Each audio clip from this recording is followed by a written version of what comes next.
But let me take it to Kunal, find out what are the Chartbuster and trades that he's identified. Kunal? So it's on larger cap private sector banking name, ICICI Bank, something which I would highlight at current levels, and how the stock is on the verge of a consolidation breakout.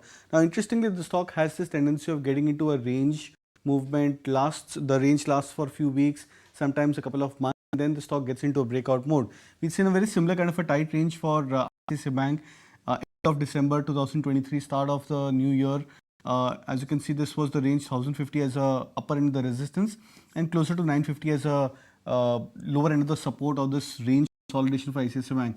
The moment the stock had broken past above those levels after multiple attempts, and the moment the stock had broken past above these levels, this formed a major base for the stock, and then it moved up higher by a margin of almost 70 to 80 points, completing the entire range for itself. This time around, the stock gone to a little bit of more contracted range.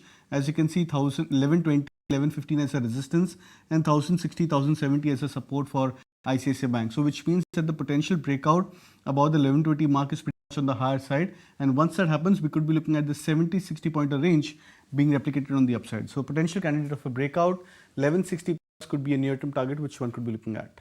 Right. And what about your stock strategies?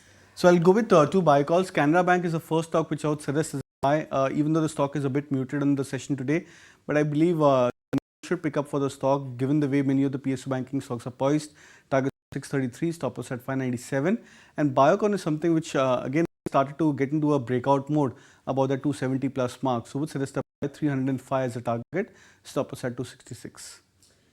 Okay, those are some of the stock ideas coming in from Kunal. If you like this video, then like, share and subscribe to ET Now.